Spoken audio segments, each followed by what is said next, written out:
My name is Michael Bookman, and I just want to start off by first asking you, could you tell us a little bit about yourself, education, family? Yeah, I'm 35 years old. I'm married for about 9 years now, with no kids till now. I studied pharmacy. I was graduated in 1996. First of all, I started working in a medical company. It's a French one called Servier in Egypt. And then for 5 years, and then I opened my pharmacy, this one, for about 6 years till now. What are the requirements to becoming a pharmacist, or being able to sell these kind of medications to the public? To the public, you have to be a pharmacist. Okay. You have to have a license. You have to have a 1 year training working in a pharmacy. To be sociable. Which is very important definitely. Here. Stock. Egyptian pharmacies depends mainly on stock. When choosing a location for your business, how did you come to choose exactly where your pharmacy is today? First of all, you have to choose a certain spot where you can, have lots of customers. You have to look for buildings, high buildings. It's not like the States or Canada that you have houses and stuff like this. No, we have flats, apartments all around us. You have to make contracts like the insurance, like the health insurance in the States and stuff like this. You have to have contracts with banks and companies, stuff like this. So you have to be located in a place where customer can see you. Main roads are the best, like this one. When looking for loans, where would you go to get those loans to help you buy the products that you need? Okay, opening a pharmacy, you have to have an account in a bank. We write checks to the companies that provide us with the medicine. After 1 year or two, the bank itself came to you and asked you if you want a loan, and you can pay this loan in 5 or 6 years. The problem is that the interest rate is a little bit high. Yeah, it's around 9 to 10%. What about personal investing in yourself? Did you do that when starting your business, or did everything be financed with and through the bank? No. It was all me.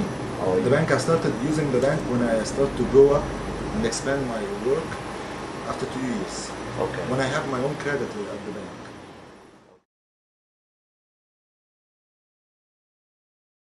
I know from a social standpoint, you said that being sociable is one of the key drivers to a successful business. Sure.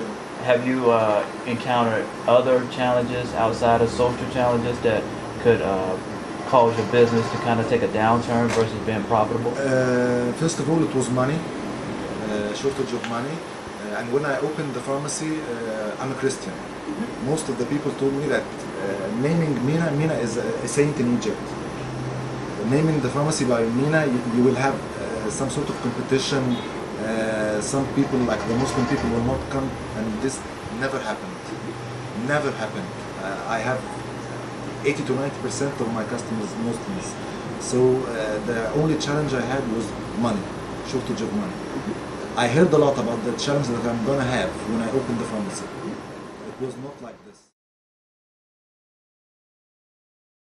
Are you familiar with any women that have shops, that have pharmacies as well?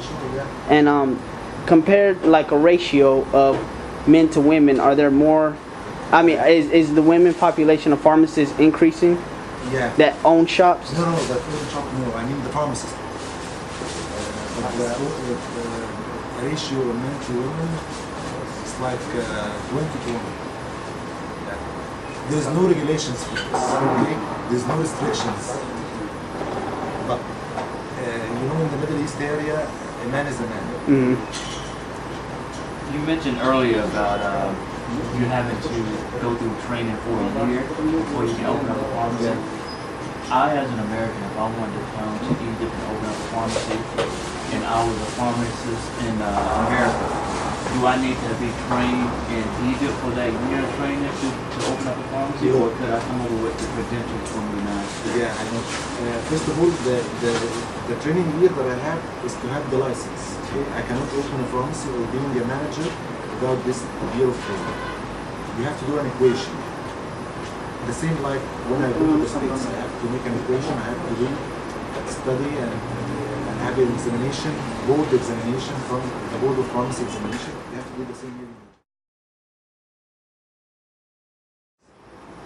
For young aspiring entrepreneurs that are looking to get into the pharmacy business here in Cairo, what advice would you give them at the university as to what they can expect and look forward to when opening up their own pharmacy? First of all, the study is important, but not that important, not like in the States or in Canada, okay? They have to train well. They have to train how to, you have seen the rude guy who just entered the pharmacy and keep shouting. But I did with him as a friend, okay? He have to get a full-time training for 1,000 to 2,000 hours to just be able to conduct himself to the customers. This is the most important part. So financially, physically, all this kind of stuff he can manage. Are there any questions that you wish that we had asked you when it comes to entrepreneur? No, I was waiting for the question about Muslim or Christians. You, okay, then problem. please address it. Please, we'll be happy to. So how do you feel about No, I think that most of the Americans have a different point of view to this specific problem in Egypt. Okay. We are a minority, okay? Christians are, yes. But we live freely here in Egypt. We all have business. Most of the Christians have their own private business. You can hardly find Christians working for the government. Most of them have their own private business. In rural places, you can have this problem between Christians and Muslims. Okay? And, where the culture is not, you know what I mean? When they are not open-minded. But here in Cairo, in Alex, in the Red Sea, they are all freely living with each other. That's great.